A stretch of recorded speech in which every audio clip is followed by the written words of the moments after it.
Yeah, what is up, YouTube? What it do, my peoples? It's your boy Rob Ryder, and today we're gonna do a little bit about gear reviewing and all that stuff. So, alright, we're gonna talk about this beautiful device that I have right here. It's not a cheap device, although it's not the most expensive one, but I think it is very powerful as a tool. This is a bus compressor. Particular revision of this one is named the BUS Plus, made by Solid State Logic, also known as SSL. I think this is the best and the most advanced one from all the SSL bus compressors of all times. This is the bus compressor on steroids, and I'll tell you why.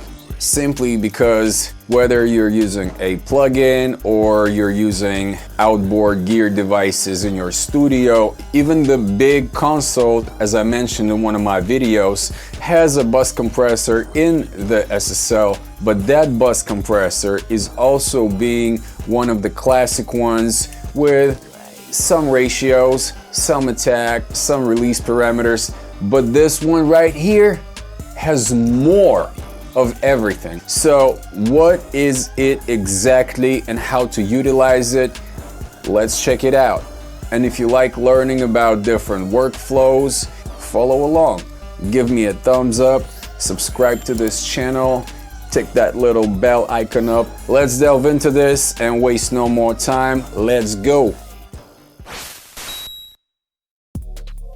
All right, so this is the unit right here. Let's power it on. Here's a little bit of a magic moment. There we go. Let's just go through the controls that it has over here. On the left, you have channel 1, and on the right, you have channel 2.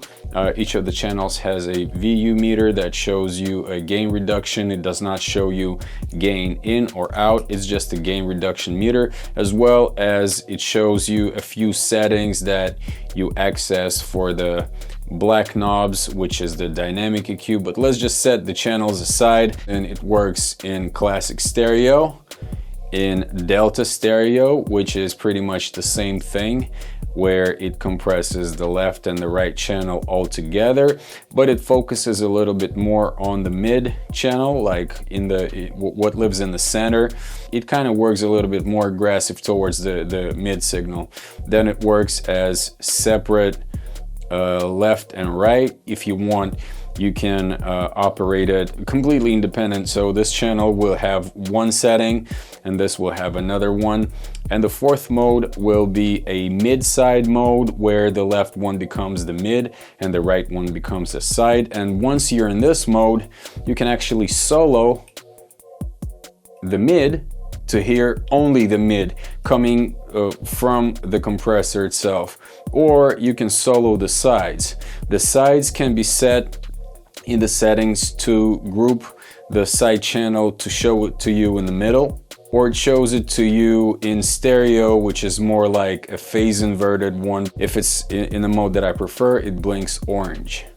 And if you want to, like, go back a step, instead of doing this, you can just simply press and hold, and then it'll step one step back. So once you're in a stereo mode, the controls of the right channel, they do not work. The control is made through setting this channel's parameters, the knobs and buttons, and you can switch the secondary VU meter on or off. I prefer to have it on at all times. These buttons and these buttons, they relate to the DEQ, which is dynamic EQ for the left and for the right channels. And if you switch it on, you press the button like this. Once you're in the stereo mode, the red light on the right channel is the only difference that the device has. Whenever you're in stereo mode, this becomes a high frequency gain. In other modes, it switches off, becomes green. That means that it's a normal mode, exactly same as this control, which is then the low frequency gain. Okay, so this is low frequency gain, and the red is a high frequency gain. Other than that, the controls are the same. When you switch these on, pressing this will engage the low frequency, and the light over here signifies that it's being on. See? By pressing it, you can put it to a fast mode, normal mode, or by holding it is automatic. Now, high frequency, same thing. You can hold it to engage the automatic mode, or if you depress it like that, you know, so pretty much 3 modes for the low frequency dynamic EQ band, and for the right frequency dynamic EQ band. And for the high frequency EQ band, you also have a bell filter or a shelf filter. And the way you control the filters is by simply holding the control. For instance, we want to set the, let's say, shelf. You just tap and hold this. The left VU meter will then be controlled by these buttons right here, like that. And those are the frequencies. And in the manual, you have a chart. And then the right VU meter will mean how much gain it'll do. If you like this setting, for instance, but it's doing too much, you just go like that. If we want to set a bell instead of a shelf, we disengage it, we turn this off. In one mode, it's that, and then in another mode, it's a different setting. Now, for the low frequency, it's the same thing. You tap and hold it, and then you can set a frequency. It kind of works the same way. Same goes for another channel. So this is the DEQ. For the controls of the compressor, basic controls over here, and they are threshold, the threshold after which the compression starts. The attack, over here you have 0.1 milliseconds, 0.3, 0.6, 1, 3, 6, 10, 15, 20, 30, and 40 milliseconds, twice more, you know. And same for the ratio, 1.3, 1.5, 2, 3, 4, 5, 10, 20 to 1, as well as negative 2.5, negative 1.5, and negative 0.5. In the plugin version or the basic bus compressor version, they are just 10, 4, and 2. That's what they are. All right. As for release, this has more releases as well. It has 0.5 seconds, 0.1 seconds, 15 seconds, 0.2, 0.3, 0.4, 0.6, 0.8, 1.2 seconds, and then 2 auto gains. Auto 1 would be a little bit slower, and auto 2 will be a little bit faster. As well, this compressor has a mix knob. This is a great setting to have. You can have it work in a mode when you decide between the 0% and the 100%, or you can do it in the DAW mode, like a console mode. The dry signal will always play at 100%. I don't like this setting, and in order to change it, you have, once you turn the device on, you have to load it in a certain key combination, and then you can set that setting. By the way, you can have, instead of the high frequency, you know, dynamic frequency, you can set it as an expander, and then this button and this, they will turn green when you press them. So one more thing I forgot to say is that the low frequency gain can be set to either the G series or E series. By default, it's at E series, and then it's just a slight kind of like a back sandal shelf mode. But once it's in a G series mode, it is a resonant shelf. So it has a boost and then a certain dip before it returns to 0.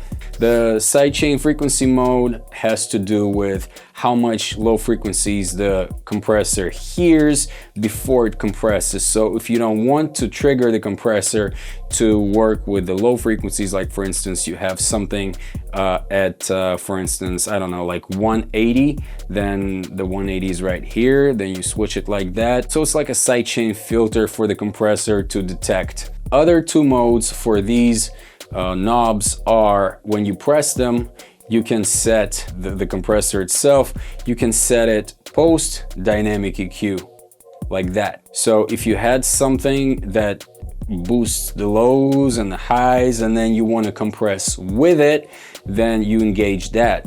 But if you want to first compress and then do the dynamic EQ, then you disengage it. All right.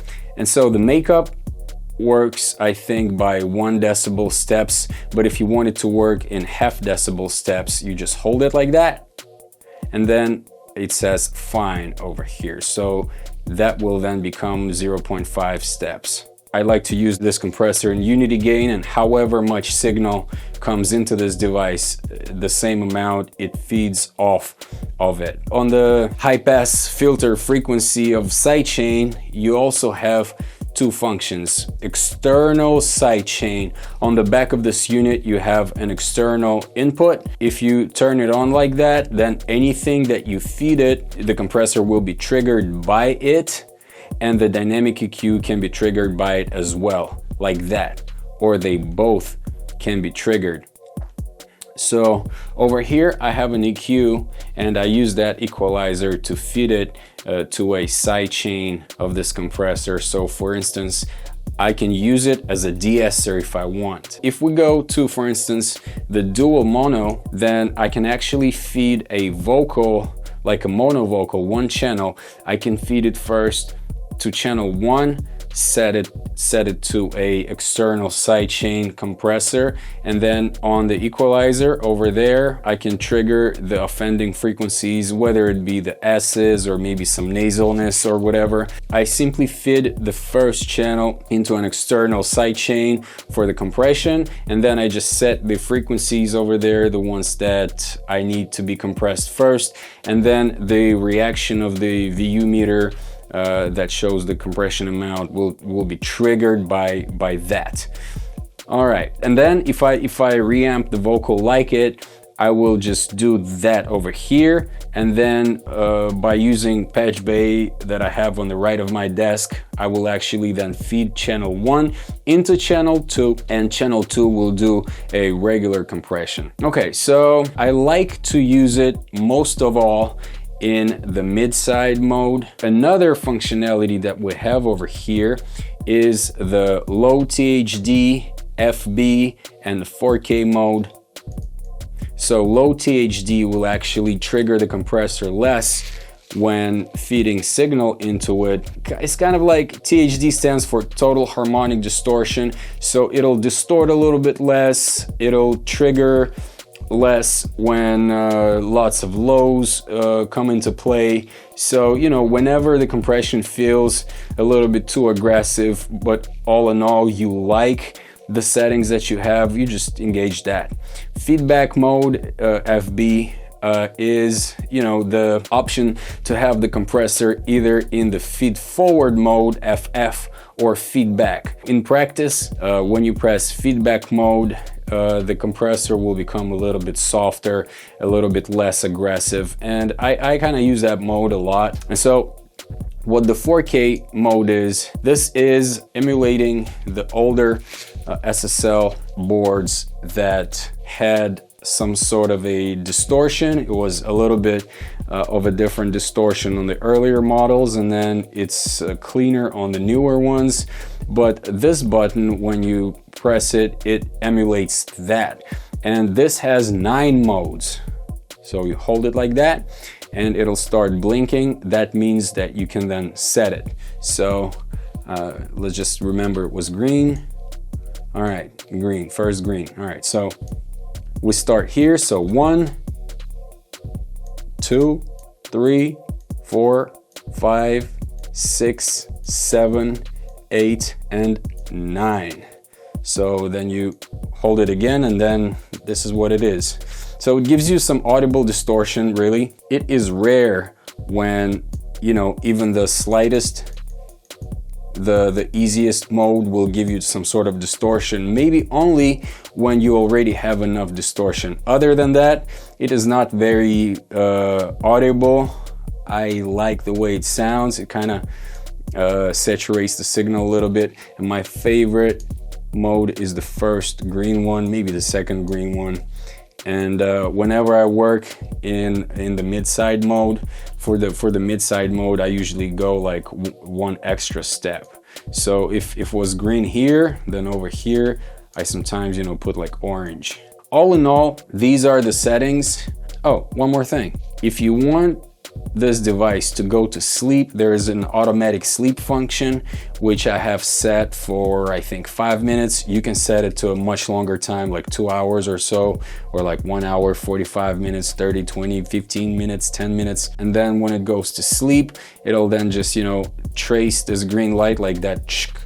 That means it's sleeping, and all the other controls, they just kind of like shut down. You can put it to sleep with the key combination, but it doesn't work when you're in the mid-side mode. I don't know why, but okay, let's just switch it off, and then you just hold these two, the channel 1 and channel 2, and now it's in the sleep mode. I don't know if the green light will run or no. Probably not, because it's a hard sleep mode, but when it goes to sleep itself, it'll just, you know, trace like goes from left to right, and to wake it back up again, you just do that. By the way, this is how it goes to sleep. Whenever it blinks, it'll then just shut down. It'll stay blinking for a little bit, maybe like 30 seconds or so, and if you want it to stop, just tap any control, or maybe just, you know, flip a rotary encoder up or down, just one step. But, you know, do something. So, or, you know, you send it a signal. If it senses a signal, it'll either turn back up or not go to sleep. There you go. And the green lights over here, like I said, indicate that it's an auto sleep, which is not a deep sleep. The deep sleep is when you do it manually yourself. And to wake it up, yeah, see, rotating the controls doesn't do anything, nothing. So in order to wake it up back again, you just do that. Oh, one more thing. If you want to bypass and unbypass the compressor, you just do that. So if you want to A/B, you just go boom, bam. That's it. In the next video, we're gonna dive into looking at how this device operates, and because it has so many controls, you can set the compression to be very fast, slow, deep, shallow, very mild. I'm gonna try to communicate what exactly I'm doing, and by learning the controls, you're gonna be able to tell yourself and not get lost in the process of auditioning the device. You know, so much stuff you can do. So I just wanted to show that it's a very, very versatile compressor, and I will definitely touch upon how to utilize this unit in the sidechain mode. I have not seen many people, you know, show how to use it. You can actually utilize an EQ zone of frequencies, like for instance, as a de-esser, like a hardware de-esser. This concludes part 1, and please subscribe, put your thumbs up, and like this video. This would help me a lot because I have a small channel and I'd like to make more videos for you. It'll help me to see that I'm actually helping y'all to learn something new and to become better. So let me know in the comments, you know, ask me in the questions below. So this concludes part 1. Stay tuned. It's definitely a promise. All right, peace.